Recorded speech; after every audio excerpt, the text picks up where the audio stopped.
The second half of Nebraska's football season starts with disappointment. Good evening, everyone. Welcome into Big Red Zone Game Day. I'm Lauren Michelson. 16th ranked Indiana dominates Nebraska 56-7. The Hoosiers are 7-0 for the first time since 1967, while the Huskers suffered its biggest and worst loss since Matt Rhule's been head coach. These two meeting for just the fourth time since the Huskers joined the Big Ten. Doesn't take Indiana long. Opening drive of the game, and Justice Ellison, showing off that speed, breaks free for a 43-yard run. The Hoosiers quick to capitalize. Ellison again scores from 5 yards out as the Blackshirts surrender their first rushing touchdown of the season, 7-0 Indiana. In the second quarter, on 4th and 1, Dante Dowdell gets the first down but fumbles the ball. Indiana recovers and scores on their ensuing drive to go up 14-0. Nebraska looking for an answer. Dylan Raiola finds one in Thomas Fidone, a 25-yard reception for the tight end. 2 plays later, Ja'Cory Barney walks it in for a 7-yard touchdown as the Huskers get on the board, down 14-7. Joey Chestnut eating his feelings after that one. Indiana not fazed, leading 21-7 when Ellison again takes it 31 yards to the house for his second tutty of the day, and Indiana takes a 3-possession lead into halftime. Third quarter now, Huskers opening possession of the half, but on 4th and 9, Raiola's intercepted by Sean Asbury, who returns the pick 79 yards. The Hoosiers score 3 plays later to take the 35-7 lead. In the fourth quarter, with their backups in, Elijah Green with the final word from the Hoosiers. 56-7 the final. Andy Kendi with a look into what went wrong for the Huskers in Bloomington.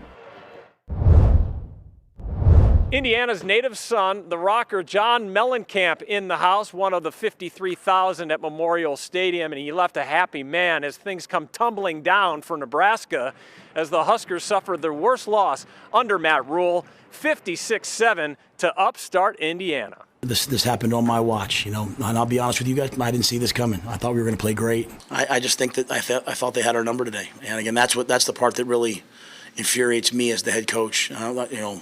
People are going to point at this person, everything should be pointed right at me. I usually can see things coming. I'll tell you right now, I did not see this coming.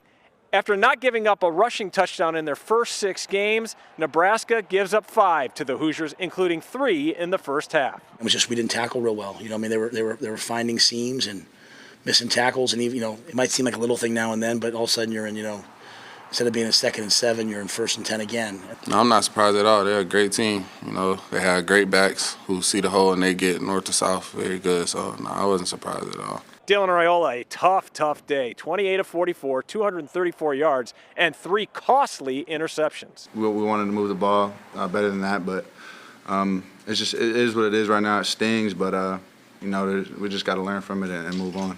I just think with young, talented quarterbacks like that, that stunk today, right? Like in terms of being in that situation, but that situation will pay off for him in so many ways. Top priority for Nebraska now is to forget about this one.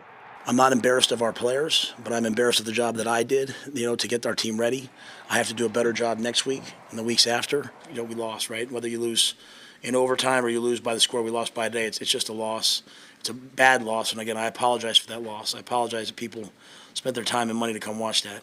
The Huskers have now lost 26 consecutive games against AP Top 25 opponents. It's a streak that dates back to 2016. It's their worst loss since getting beat at Ohio State 62-3, also 8 years ago. And guess what? The Huskers' next opponent, the Ohio State Buckeyes, next Saturday in Columbus. At Memorial Stadium in Bloomington, Indiana, Andy Kendi, KTV Newswatch 7 Sports. Andy, thanks. Okay, by the numbers time, Indiana held the Huskers to just 70 yards on the ground, and the Hoosiers finished with 495 total yards against Nebraska's defense. And worse, Nebraska lost the turnover battle, 5 total turnovers on the day.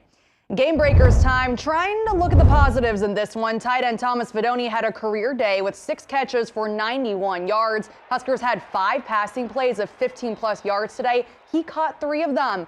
And Mekhi Bayer recorded the Blackshirts' lone sack of the day for a loss of 9 yards, plus 2 tackles for loss. And don't forget about Ja'Cory Barney. He had 8 receptions in the game, setting a career high, and added the Huskers' lone touchdown here. Now let's head back out to Bloomington. Andy Kendi and Sean Callahan with their extra point from Memorial Stadium. 56-7, Sean. Not much to like in this one. What do you take away as we leave Bloomington? You know, I think losing to Indiana obviously was always a possibility going in. You knew that, but I don't think anybody could have seen this type of defeat where Nebraska was really outmatched from the get-go in all 3 phases. Even the opening special teams play for the Huskers, a kickoff return where they catch it out of bounds to the 1-yard line. It was just that kind of day. 3 turnovers for the offense inside the red zone. A key fumble when the game was 7-0 that could have tied the game. You know, they couldn't win on 3rd down. Everything that went wrong for Nebraska seemingly all went wrong today. And you know, it's hard to put your finger on it. Yeah, and remember, the Blackshirts came in not having given up a rushing touchdown on the season, but they gave up 5 in the afternoon game and 3 in the first half.